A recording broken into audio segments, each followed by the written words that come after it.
if I sit here, you can see me, or I have to sit?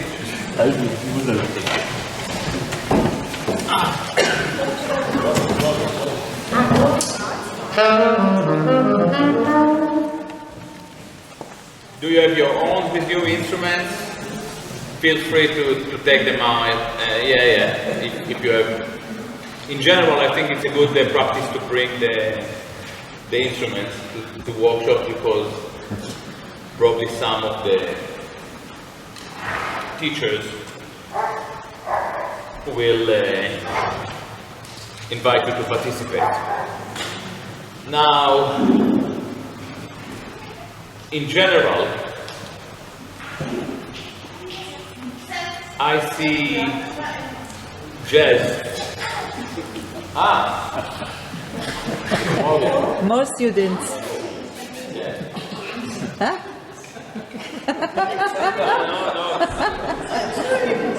No, not a problem at all. Don't worry. We need more jazz audience, and all right. So okay. So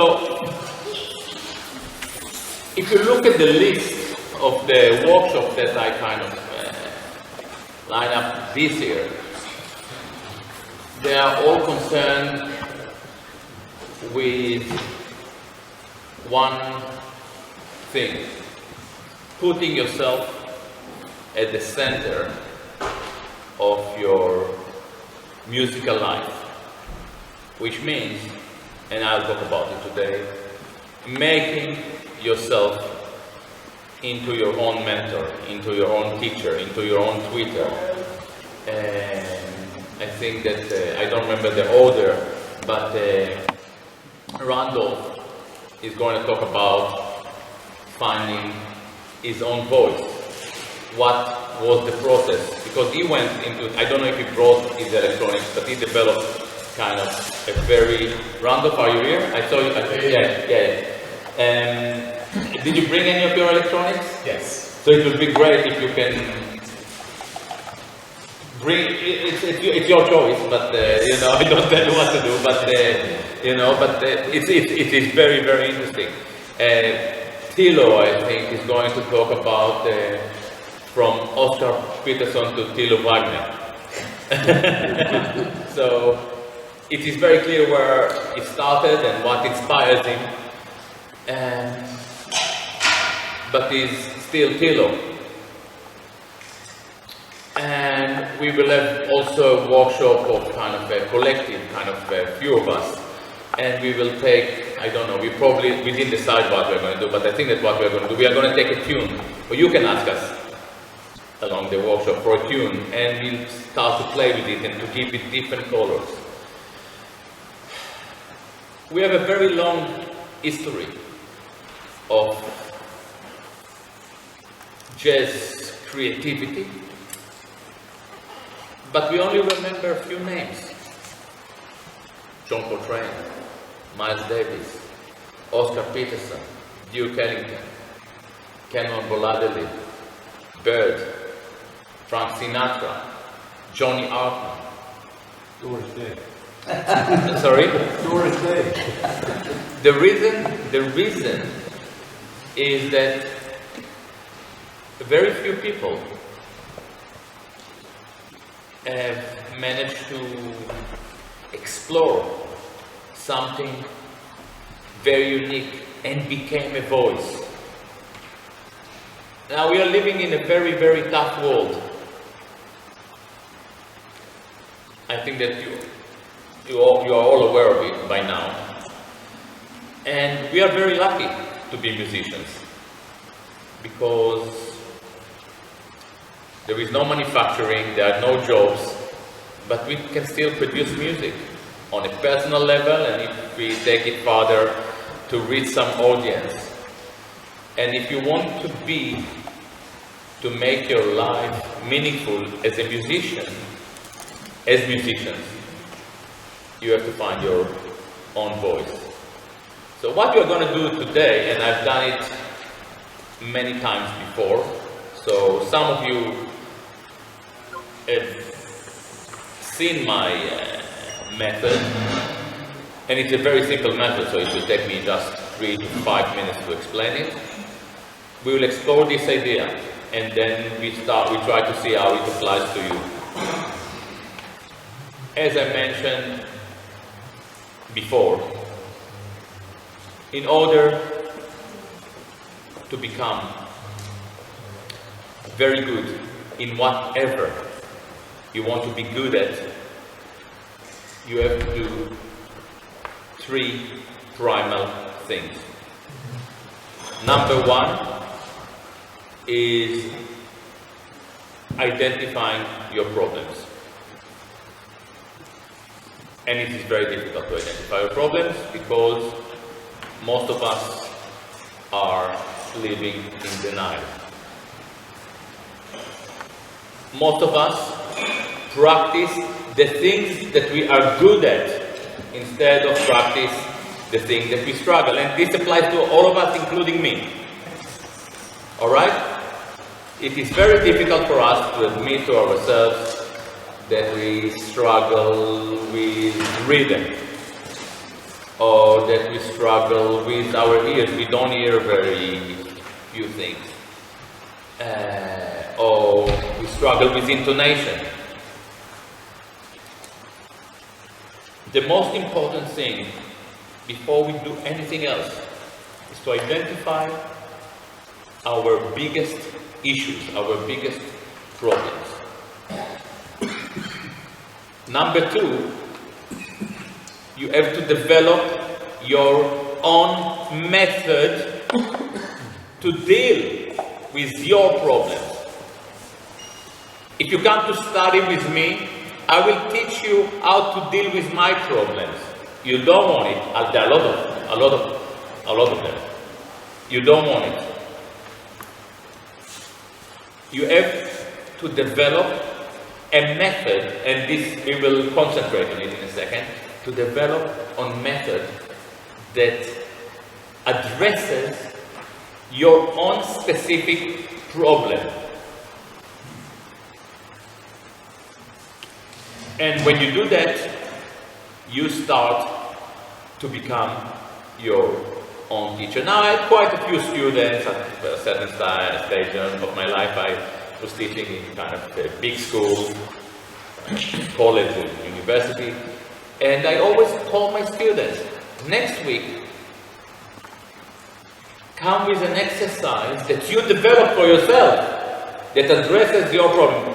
Tell me in the beginning of the lesson, I realized that my problem is X, Y, Z, and I developed this exercise that integrates these 3 problems into one exercise, or one problem into one exercise. And throughout my whole life, maybe I had 1 or 2 students that did it. And by the way, they became very successful, world stars. This is the difference. The musicians that you see on stage and inspire you are probably very gifted, but they are not necessarily more gifted than you. They are more gifted than you in addressing their problems and dealing with them properly. And if you get 1 and 2 combined, the only thing that is left to do is to practice, to do it on a daily basis, to continue doing it. And the problems never disappear.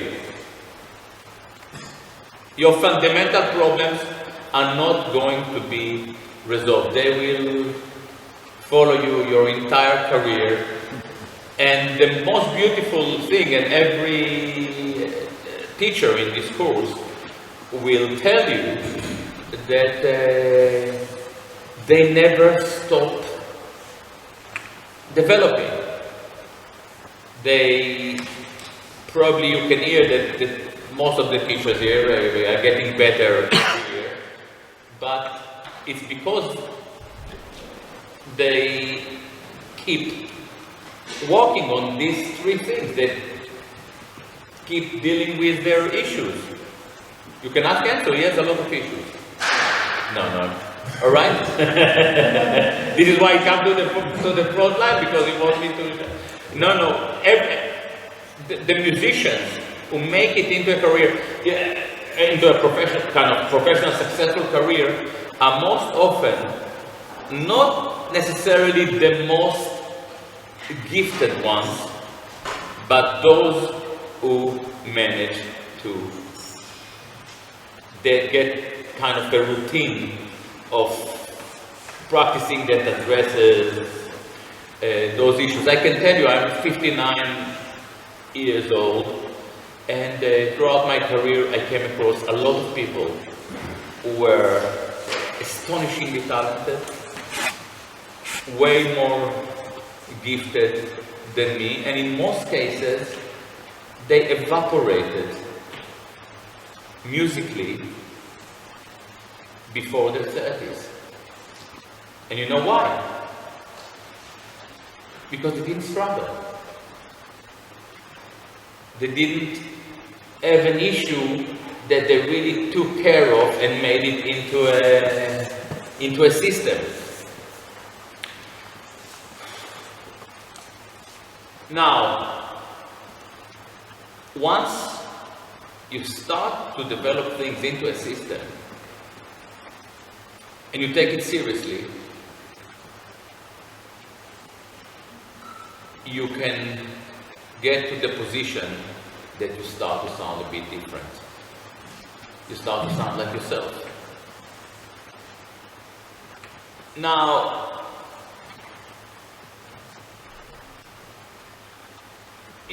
some of you heard me saying it more than once. Feel free to approach me or your teacher during the course and address those issues. You can tell us, listen, I have a problem with rhythm, with tuning, with can you help me? And try to be at the center of the answer. Try to use the teacher as someone who monitors what your plan or what you try to do. Now, what we will do now, if you are brave enough, tell us about what you regard as your primal problem or a set of problems that you have in your playing. What do you play? Piano. What do you think are your issues? Arpeggios. Arpeggios. Now, this is a very important thing. When we think, in most cases, when we have a problem,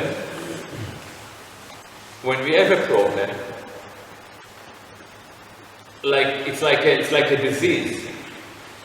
The symptoms are not identical with the cause. So we have a problem with arpeggio, for instance. There are set of issues that are more fundamental. So what do you think is your problem with arpeggio? Fingering. Fingering, yeah, I understand. So it's just the how to get the fingers right in the. And how do you try to address your problem? Okay, so I'll try to make it into a general problem. Yeah. So it says I have a problem with the fingering. I understand it. I fucking hate it. And also you sit, which is an issue. So when you play jazz, you have to stand like that. Unless you're a drummer with one hand. Okay, so one of the problems, I try to get more fundamental than the arpeggio, because you can probably play, if you put the metronome on 40, da da da da da. Yeah, you can do that. But if you put it on 80, it's more. This is where it starts to get complicated. So the issue that we are really dealing with is how to speed out things. Now this is an issue that all musicians have. Yeah? In fact, I work on it every day. And we are going to get back, I'm going to get back to it, because I will take maybe one problem, combine it with another problem, and maybe another third problem, and we try to come up with a solution, that kind of an exercise that addresses all those issues. I want a person I don't know. You have a new saxophonist in the course. Yes. The one with the you as well. Yeah, with the hat. Yeah. You were not. It's the first time you are here. Yeah. Yes. I heard you yesterday. Great playing. What do you think is your problem? I like to improve my... This is a very positive way to look at it. If you have plenty of problems, you know, play fast is good, yes, but my sound, especially in the high register, to keep a kind of a harmony between the register and high. Yeah. And then So it is the sound. the sound, yes. Sound. So we have rhythm and sound. Okay, and any guitar player? You are new, I think, no? What is your problem? Yeah, I just saw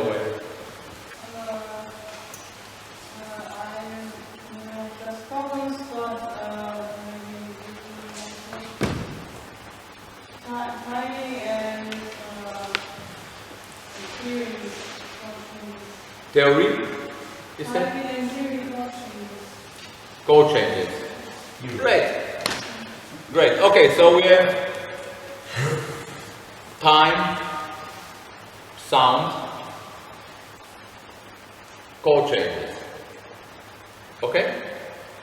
This is all we need to know.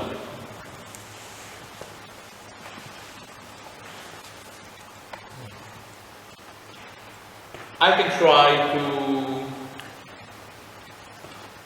come with a solution. Shall I come with a solution, or will ask one of your guys to come with a solution?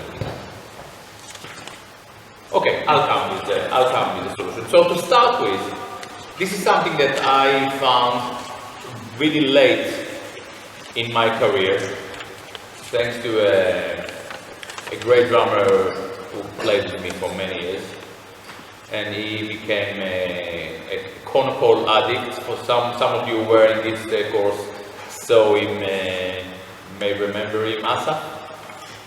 So kind of it was more dangerous than COVID. You know, it spread very quickly within the music community. COVID is basically a South Indian, right? South Indian rhythmic language, and that I really recommend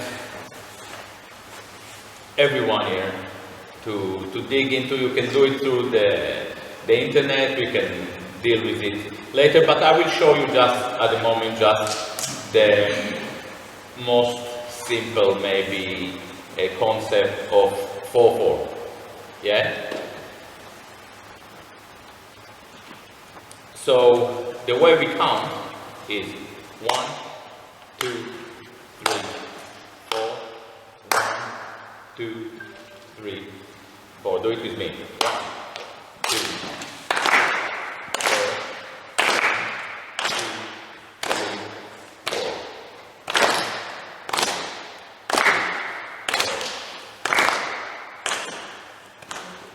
4. Okay? Now instead of saying 1, 2, 3, 4, we say da, ka, di, mi. Alright? Da, ka, di, mi. It's 4. Da, ka, di, mi. Da, di, mi.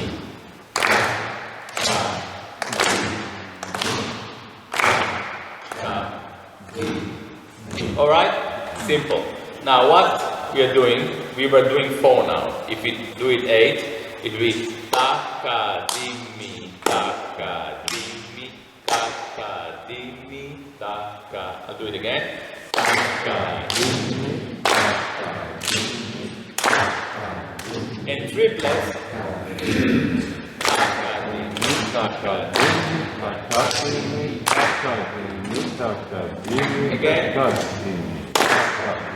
Taka-dimi, taka-dimi. 16. Taka-dimi, taka-dimi, taka-dimi, taka-dimi, taka-dimi, taka-dimi, taka-dimi, taka-dimi, taka-dimi, taka-dimi. And now we are going to back to triplets. Taka-dimi, taka-dimi, taka-dimi, taka-dimi, taka-dimi, taka-dimi. And do taka-dimi.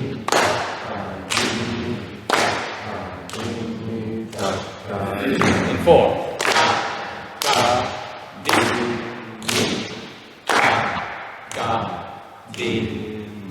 Now, if you want to make it slightly more jazzy, you do 2 and 4 with the foot. You do the eyes.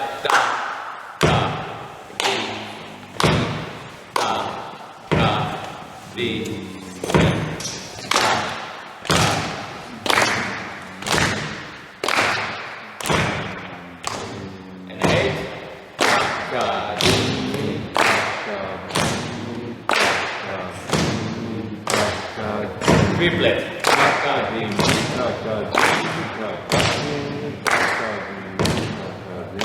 And 16. Taka-dimi, taka-dimi, taka-dimi, taka-dimi, taka-dimi, taka-dimi, taka-dimi,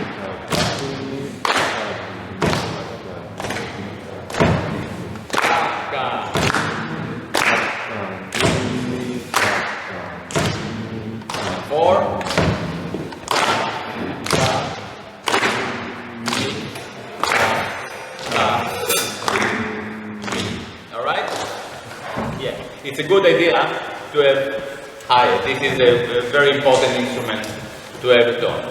Now, of course, and we are not going to do it now, but you can do it with 3, the same exercise. Ta, ti, ta, ta, ti, ta, ta, ti, ta, ta, ti, ta, ta, ti, ta, ta, ti, ta, ta, ti, ta, ta, ti, ta, ta, ti, ta, ta, ti, ta, ta, ti, ta, yeah? And you can do it with 5. Which is da-di-gi-na-do, da-di-gi-na-do, da-di-gi-na-do, da-di-gi-na-do, da-di-gi-na-do, da-di-gi-na-do. We can do it, don't worry about it, yeah? You can do it with 6 and 7, or 7 is just 4 and 3, or 3 and 4, taka-dimi, takita, taka-dimi. You can do the same exercise, but we are just doing 4 just to understand the concept, okay? Now, so we took 4 notes, which is classical case of arpeggio. Ba, ba, ba. Everything I do, I try to sing, which is very important. And even if you're a drummer, it's a good way. So if you are a drummer, for instance, and you work on rhythm, try to give it notes and to play with it. Yeah? But the good thing about this thing, remember we did taka-dimi, taka-dimi. Taka-dimi, taka-dimi is basically do, re, mi, fa, sol, la, si, do. Taka-dimi, taka-dimi. Yeah? Taka-dimi, taka-dimi. So for instance,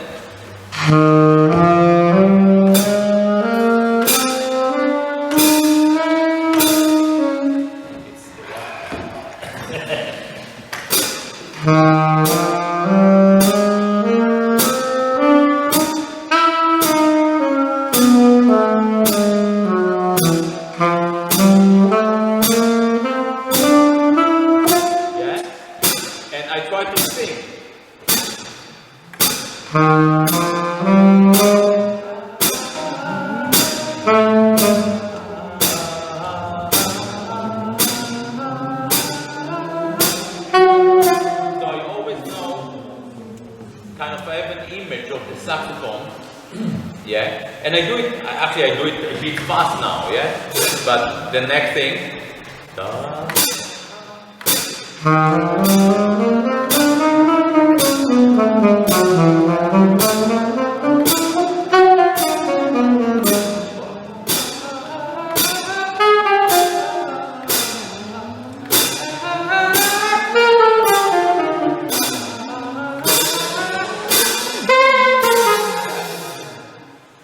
and the same thing with triplets, you remember?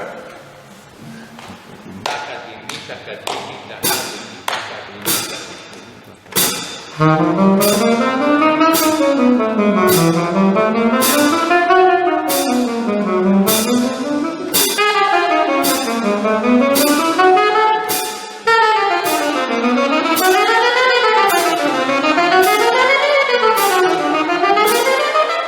you are a saxophonist, usually staccato is a bit of a problem. You do it with staccato, yeah? Now, you get to the high note, you do it on rhythm, it really helps.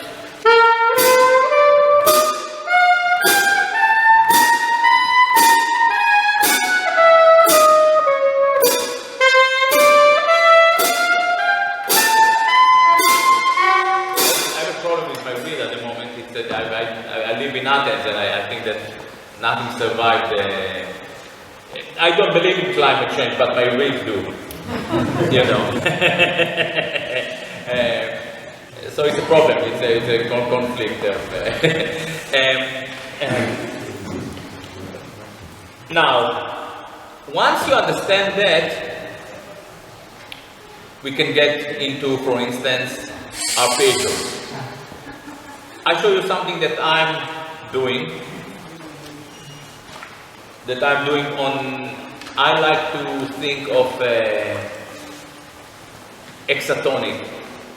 Have you heard about, because you heard about pentatonic. Hexatonic is the idea of combining two triads. Let's say.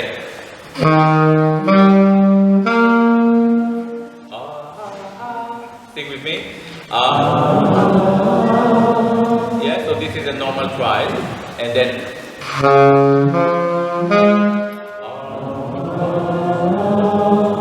so I take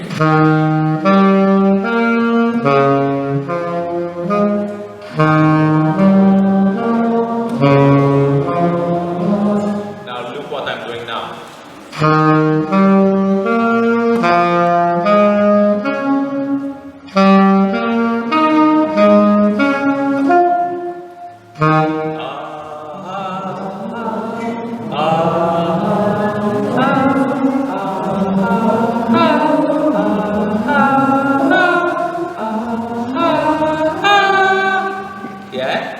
Can you hear it? These are the two triads progressing. Yeah. So.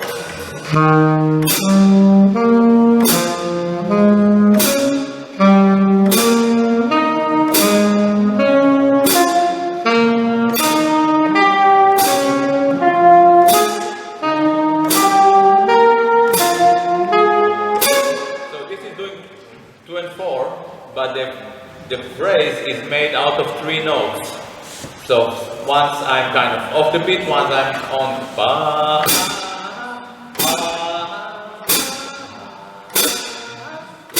because we have a combination of 3 notes and 2 and 4, which is 4/4. Then I do it as 8.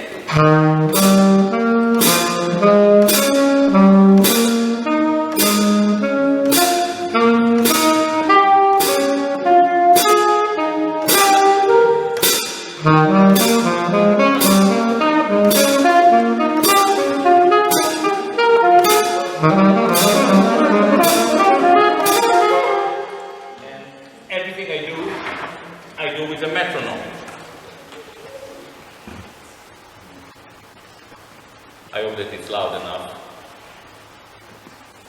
And metronome, very, very, very, very slow. You always try to play everything as fast as you can with no mistakes. which means very slow. All right? This applies to all of us. And you usually slower than you think. Okay? And why? Because if I play,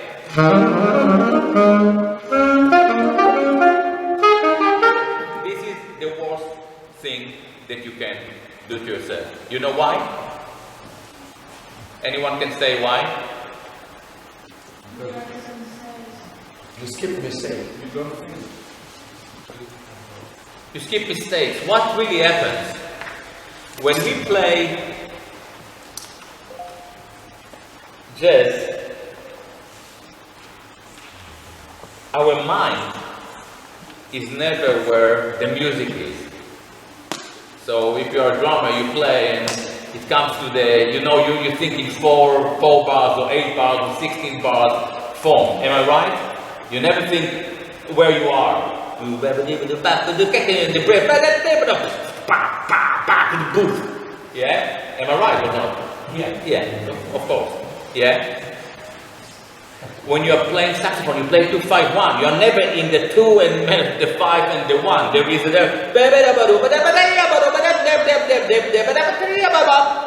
yeah? So you are there on the when you are just starting to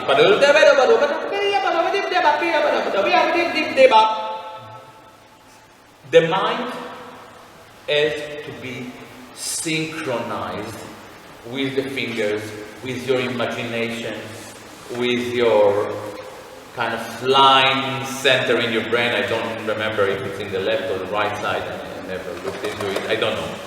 I never knew actually. Yeah, but it's somewhere there. And you learn to synchronize all these faculties when you work very slowly. So for instance, when you read, you asked about chord changes. So when I learn chord changes, let's say that I play all the things you are, and I just play 1, 3, and 7.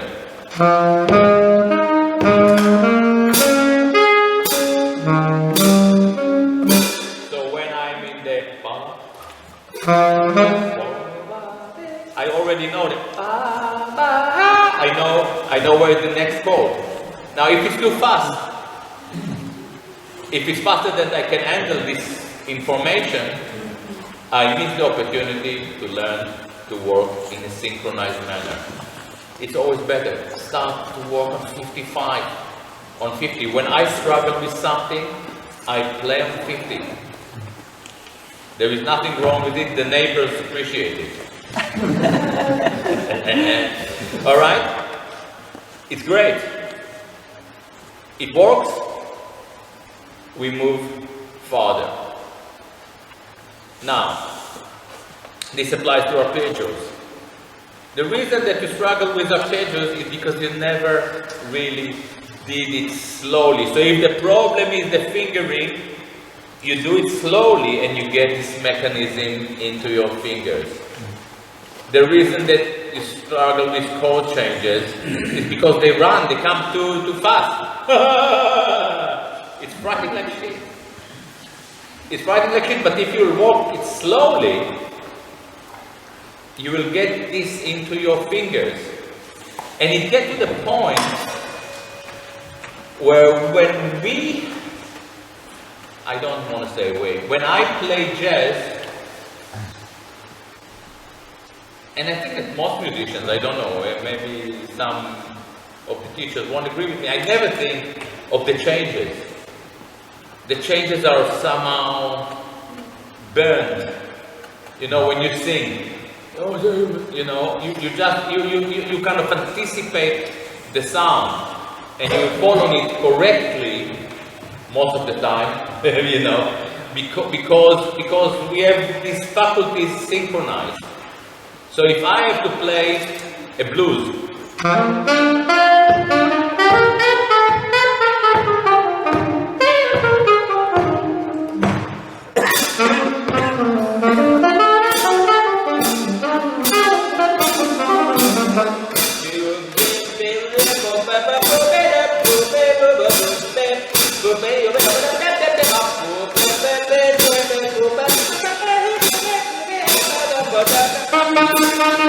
know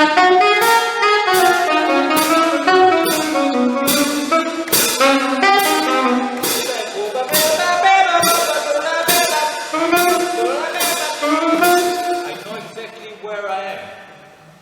And I don't have to think about it. It gets to the point where the faculties are bonded. And they are bonded. I know how to play blues. I learned how to do it now. After 20 years, 40 years that I'm doing it. But there are things that I'm struggling with. The thing that I'm struggling with are those issues where the faculties are not bonded. And this is the most beautiful thing about jazz. I'm 59.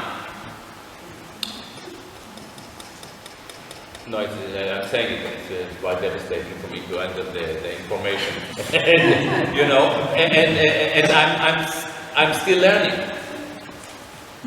The other day I got a gig that was the most insanely complicated music I've ever seen, and it took me 3 days on the bicycle with a metronome. 3 days to understand one bar of this music. And my first instinct to this composer, listen man, this is beyond, I cannot do this now, go somewhere else. And no, you do it. And I took it as a challenge, and I thought to myself, I'm almost 60 years old, I'm doing it successfully for 40 years, and I'm still kind of like a first-year student. And this is the greatest thing. The studying is never over. And the better you are, the more difficult it becomes. It's not getting easier, but it's fun. If you don't enjoy it, quit. If you don't enjoy it, we, the people who do it, we enjoy it. Now, it will be great if one of you, two of you, three of you, all of you come to me and listen, we've been in this kind of, we heard it actually from you before, and we developed this exercise. It will be great if you come in, because I also want to know some new exercises. I'm getting bored with myself. So what I start to show you, the way I work on the hexatonic.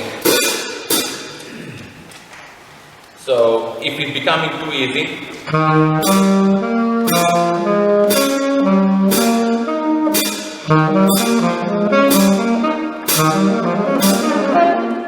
you go into 4.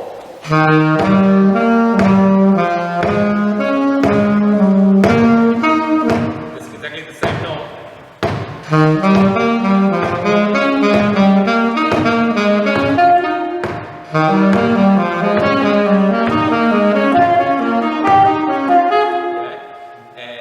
Too easy, you go into 7 or 5. You do 3 and 2.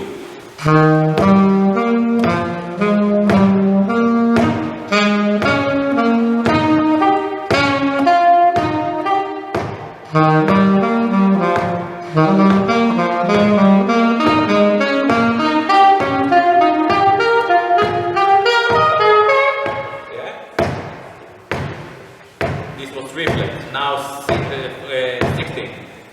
5.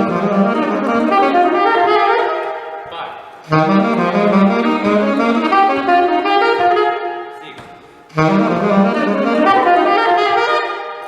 Yeah, and you get too bored, you do 7.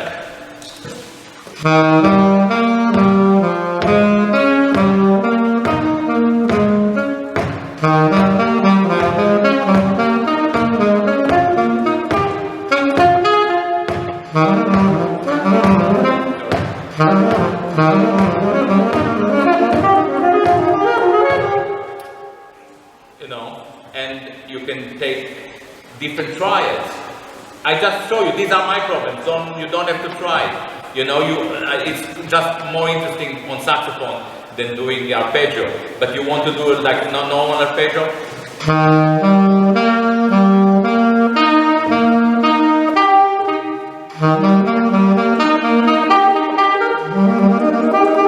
Yeah, for instance, taking it into rhythm changes or high notes. You do all this exercise in the third register.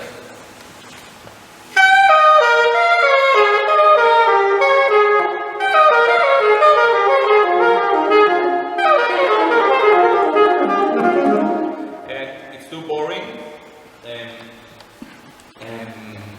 Can I hear, is it acoustic guitar, or can you give me, I don't know, C7? I hope that everyone can, maybe this one. Ah, yeah. I disconnected. Sorry. Yeah, C7.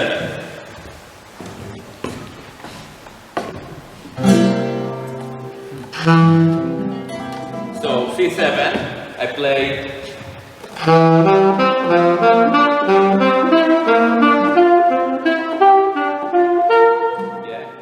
Yeah. If I want C7 with tension, I play.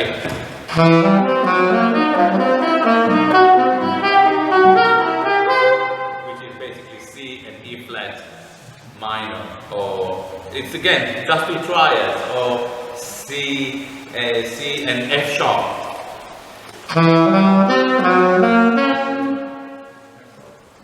C.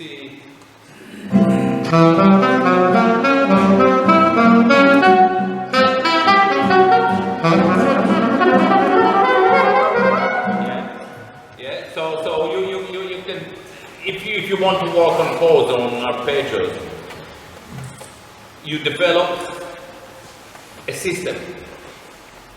This is my system. You can develop your own system. This is my system, kind of counting on this conical language, and it's the most basic conical. This conical that I showed you is something that you learn within 10 minutes. There are people who are doing conical for 40, 50 years. Give me other problems. Julia, what is your problem? What's your problem? We recovered it.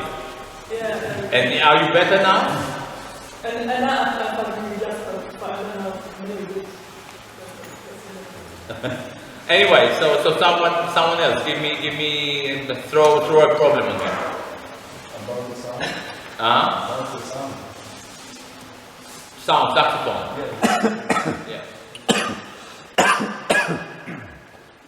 Okay, sound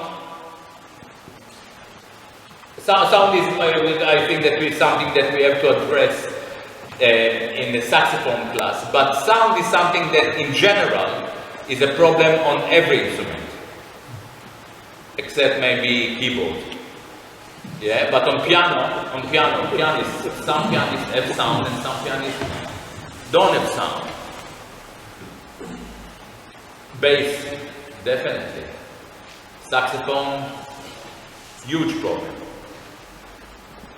What do you think is the key to sound?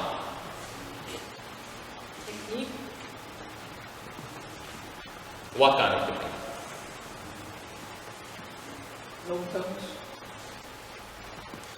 This is already a kind of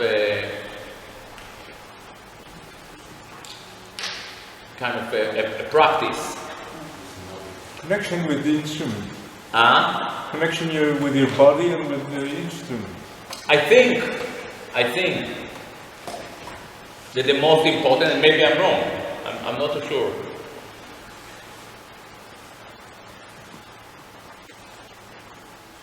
How do we know that we have a problem with sound? We should listen. Because we listen to other people, we play our saxophone, and we listen to the recording, and it doesn't sound like John Coltrane. All right? We play the piano, and there is sound, but it doesn't sound like Bill Evans, or Chick Corea, or Keith Jarrett. What? Playing with the sound. To hear it and to play and to... What I'm trying to tell you, you become aware of a problem with the sound when you start to have an image of sound in your ear. And this is a great thing.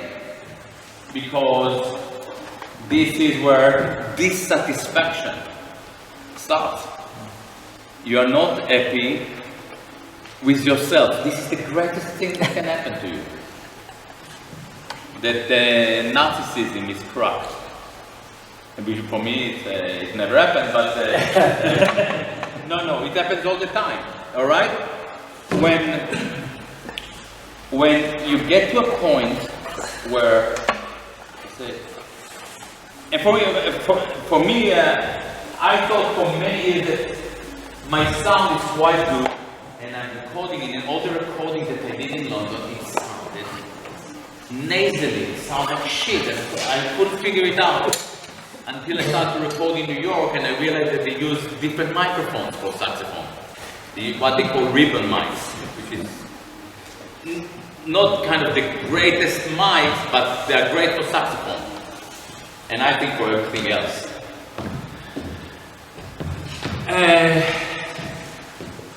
So a lot of times the problem is not you, it's the way you record yourself. But in most cases, it is you, it is us.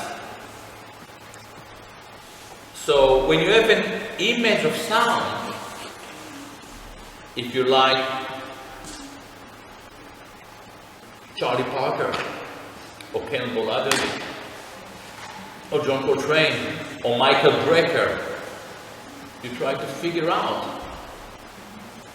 how do they do it. Now, there is a huge market in the world. They sell you very expensive mouthpieces and they tell you this is what Michael Brecker was using in this record, and it's most of the time bullshit. Most of the time when you become really aware of sound, you can produce pretty much every sound with the same setting. You don't need to buy a Selmer from 1953. Yeah? But just the end of 52. End of 53. Yeah, you know, it's like, I had a guy who came to me once, a student, and he told me, I have the Brecker series tenor. And he came and I kind of was almost intimidated. Thought, wow, what is it? And he sounded like shit. And I took the saxophone and I could get nothing out of it. He said, yeah, I have a hole in the neck. he had a hole in the neck because he tried to improve it with a repairman and the guy. And I gave him a neck that I had extra in the house that I bought for 30 euros or something from an Italian saxophone or something. So it was perfect. All right? Don't fall into this trap. The secret about sound and developing your own sound is really listening to some people and try to hear the sound and to figure out how you produce this sound. This is, I have a problem with my reed at the moment. I hope that it's the reed and not the saxophone, but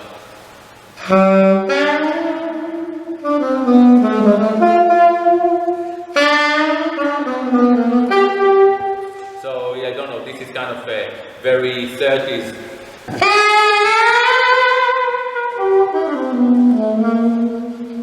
And then you can go a bit 20 years forward. And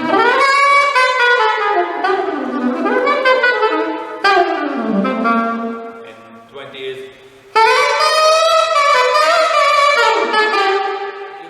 You can get every sound with every horn, with every piano, with every. It is in you. The song is you, the sound is you. Alright? And rather than, I didn't change reed, I didn't change mouthpiece, I didn't change saxophone. Alright, so again, if you cannot do it, you can hear that there is a problem, you have to develop your own system to address this issue. Any more? Do you have any questions at this stage? This is amazing. Coming back to the chord change problem, you had a very simple, for me, a very simple solution.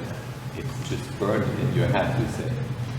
I'm struggling with this, working on the chord changes, and it works fine for the moment. 5 pieces, 6 pieces, when I was 20 pieces that I want to get under my fingers. Yeah. The first 5 start to dilute. The first 5? They start to dilute. To evaporate. It's getting confusing. It's so many chord changes. So I think I'm on a kind of a wrong. Okay. On a wrong method. Something that is not really. This is a very good. This is a very good. What is your instrument? Guitar. Forget about chord changes. Can you take the guitar and play with albums? You put, I don't know, whatever, and you just play with it and find the chord changes? No, not yet. Okay, so this is the problem. You learn to hear changes the way they fit relatively. All right? You are dependent on manuscript. This is a general problem that we have now, that you go to a jazz gig and everyone is with an iPhone.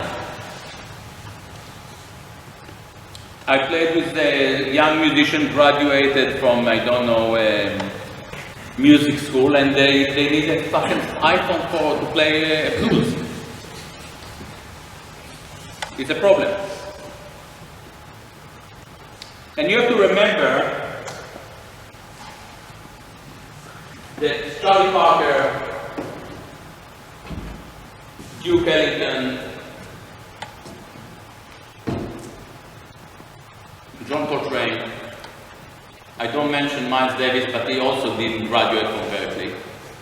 He was in Juilliard for a while because probably he got drugs there was a, you know, he didn't study jazz as far as I know. I don't think that there was jazz in Juilliard at the time.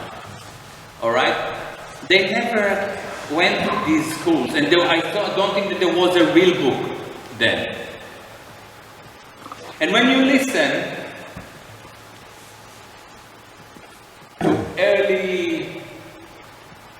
to early kind of jazz recordings, is Nicola still in the room? No. I just thought somebody was playing with the guitar or something. When you listen to early jazz, I'm not even sure that they thought about it in terms of chords. Do you understand what I'm saying? They didn't think 2-5-1. They start to understand it, but they used to improvise near to the melody.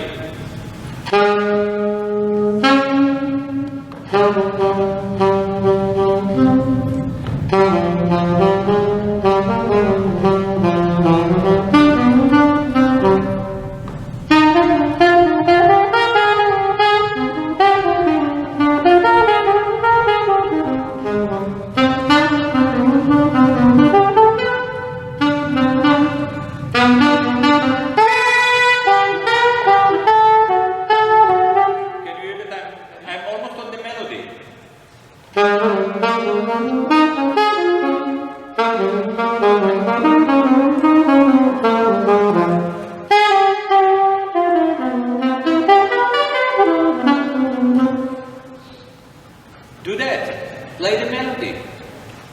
Start to visit melodies near the melodies. Do it all by ear. And instead, in order to get yourself away from the visual thing, sing.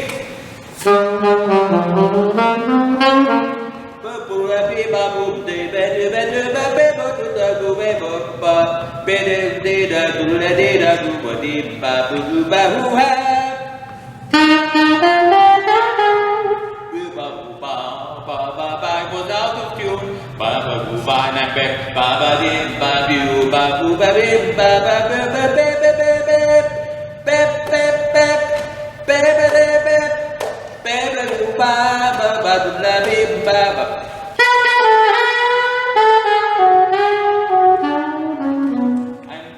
On the melody. I don't think chords So these are great ways for, you know, I go back to your issue, chord changes. Sing them, play them without, forget about the paper. I get back to you. Okay, sorry. To respond to what you just said, you can only do that because you also have a repertoire on memorized lines and licks. I think that's the recipe, right? So how much of your playing in percent is... Okay, but I will try. Of course, I'm not telling you not to memorize licks and lines, and some people are more licky and others are less, you know. But some people are more rhythmic and some people are more harmonically oriented. But I actually told you now that you can even just play the melody.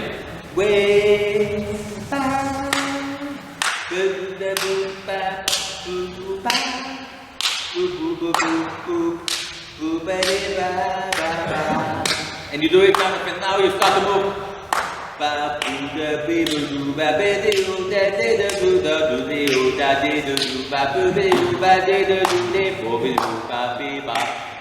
know what I did? What did I do? You took the same line or lick or whatever Yeah. you want to call it and moved it through the chords. I played the melody. I played it in the second, whatever, the bar 9, whatever. I played the melody, and I just played the neighbor's note. Yeah, melody.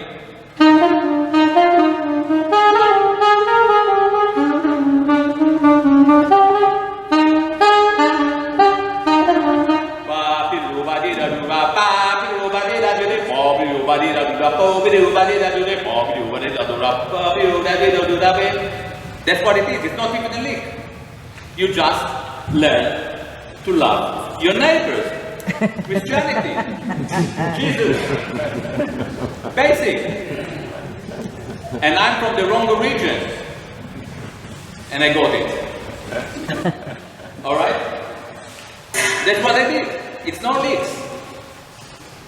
And after you meet the neighbors, and you learn to love them, because I can do that.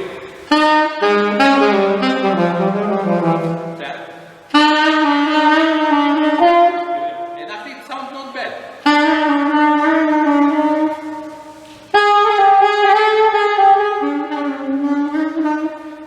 I now went semitones. And it could work if the pianist is friendly enough. Yeah? but once you meet the neighbors, and you create a community of notes. And this is without knowing harmony. You learn to feel the harmony. Now, a lot of problems that I hear, one of the reasons that jazz is in such an awful state, a lot of people playing amazingly well, but very few people make it into a meaningful event. And the reason is because they know too much harmony and too many licks and too many tricks.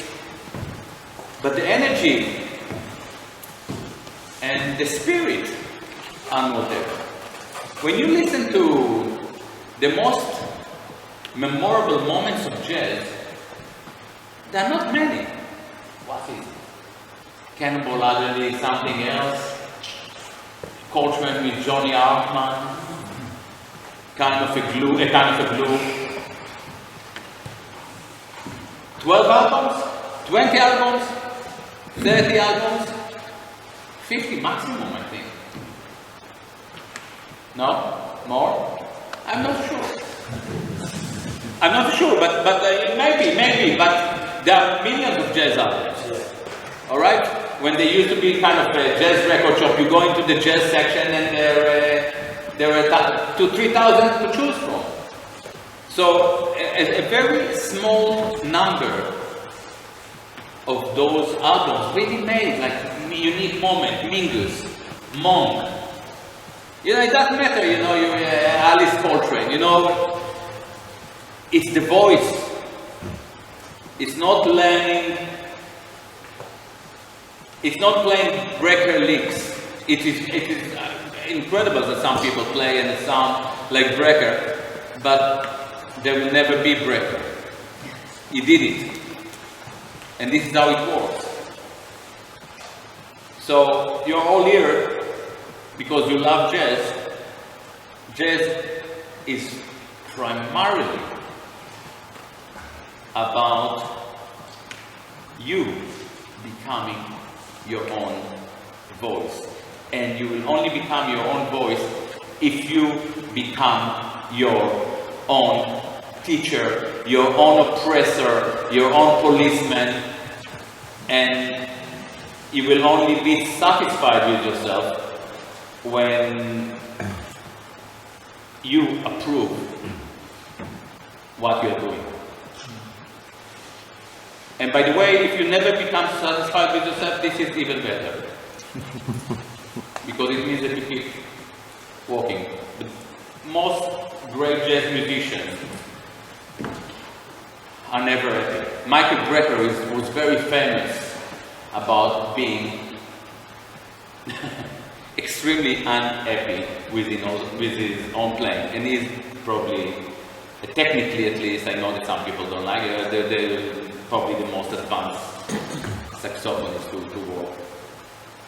On this part, I don't know about other plans. Alright? This is what made him so great. So it's not that you come here and you will understand something in the end of the week. Ideally, you'll understand that you will never understand it properly. But this is the greatest thing about jazz. My problem is bringing what I study to the on the spot, especially when I'm not playing on stage for a couple of months. When training course happens, I just study a lot of. This is the most important. I go back to safety and start playing minimal of the things that I played just like 1,000 times. Okay, this is the most important issue, and I don't know how other people. What's your instrument? Drums. Could you repeat the question? So I will address it. I'll address it in a general kind of. You practice things and you think that you know them, and then on the spot they don't happen. Am I right? Yeah, I just like chicken out and just like go back. Okay, to start with, it's not. You know why you chicken out? You chicken out because you don't own them yet. All right? To own. This is the most, for me, this is spiritually the most important issue. And my answer, and this is how I answer myself. You know, we all feel we practice kind of thing, and we think that we know it, and when it comes to the gig, it is not happening, and if it happens, when it happens, it sounds like a car accident. Yeah, you know, it's not in time, it's not. My philosophy is that we practice the thing. It is a Sisyphean struggle, you know, we climb out the mountain, and when the things are ready, they come out without you wanting to come out. Yeah? This paradiddle or whatever, you know, and there's something, you do it and you do it and you do it, and it will only appear when there is the energy for it to unveil itself. Okay? I can work a lot of time on issues, and they only appear 2 years later. You know? And when I try to push them, And this is why practice is the core of the issue. When you hear about John Coltrane, he practiced all the time. Michael Brecker practiced all the time. They practice all the time and when you listen to John Coltrane playing Giant Steps, which is a revolutionary album, he plays it properly, but it sounds like exercise. It takes few more years for it to become music. And it took 30, 40 years to find things to do with it. Sorry. Well, I wanted to say something that I think is very important, especially when we play jazz. So we separate the practice sound from the playing time. Exactly. Because when you are on stage and you play, you should be into the music. But when you are into the music, you're not thinking, oh yeah, now I'm going to do this beat, or I'm going to do this part beat, or I'm going to do this tiny thing as the transcription that Tom Williams, because I think that it fits. Because by the time that you are thinking this, you are not in music anymore. And of course that thing won't fit. So that's why it's important to practice and to internalize the thing that you like. And then just forget about it. And when you're on the stage, you try to be just you, just yourself. Kind of surrendering to the things that are happening around you and inside you.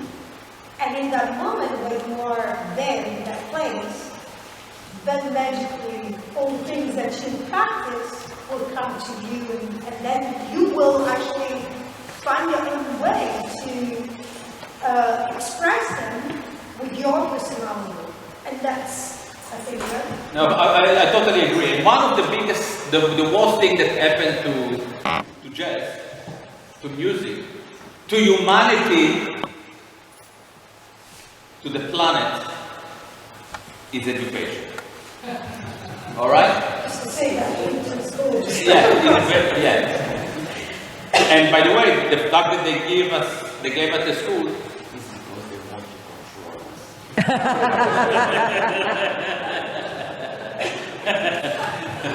Okay? Education reduced the most beautiful music of the 20th century and maybe the most amazing music the West has created into a piece of knowledge. Now, knowledge, jazz is not great. Jazz is not knowledge, it's spirit. Alright? So you actually came and said, how do I have this knowledge and I don't know how to apply it. It's not knowledge. Don't look at it as knowledge. Look at it as your vocabulary. See yourself as a poet.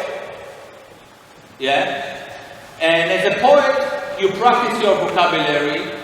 And when you write a good poem, this vocabulary unveils itself. That's the way to look at it. Be an artist. Don't be a professor.